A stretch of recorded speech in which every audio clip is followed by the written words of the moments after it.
with that being said, the battle before us is merely not what we do with our hands, but what we desire in our hearts and entertain our minds.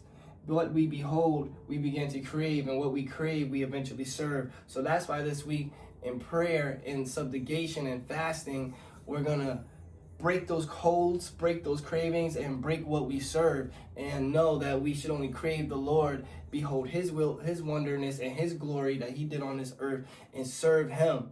And that's why we're bringing our bodies into subjugation. So let our fasting be a transformation for our minds. And now, the most wisest person in the Bible, if you did not know, was Solomon. Solomon was the most wisest king in the Bible. So let's look at his story and look at how he lived his life and the things that he experienced to find out a little bit more how God considered wisdom. So, wisdom and warning of Solomon. He was a man favored by God. I believe that was one of David's sons. I think it was his last son. And correct me if I'm wrong, men and women of God in the Bible.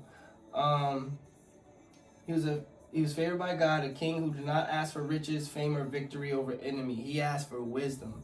He prayed for wisdom. Always, I urge you, brother and sister, if you need confidence, pray for confidence. If you need strength, pray for strength. And above all, if you need wisdom, pray for wisdom. Because God will grant you those things and let you be wise above your years. So you don't have to make mistakes. Wisdom keeps us from making mistakes. Wisdom began as a man's favor by God, a king who did not ask for riches, right? Give your servant a discerning heart to govern over your people and to distinguish between right and wrong. 1 Kings 3:9. To do what's right and perform with excellence is something that most men crave, and most men and women of God want to do, and you can do it. I'm here to tell you it's possible. As long as you pray for wisdom, God will teach you and tell you what you need to do, what is the right thing to do. Sometimes we got those things on our shoulders saying, oh, you should go do that. Oh, you should go do that. But as long as you continue to lean on God and lean on the right things, God will continue to put those answers and put those paths before you and give you the strength to do that. Encourage yourself through the Lord so that you can perform with wisdom. God answers abundantly. I will give you a wise and discerning heart so that there will never be anyone like you, nor will there ever be.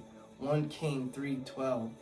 How amazing is that? God will make us so wise. He will make you so wise that there will be no one else like you in your family. There will be no one else as strong as you in your family. There will be no one as great as you in your family, in your life. And you'll continue to be wise for the rest of your days. Just like Solomon, you can pray to be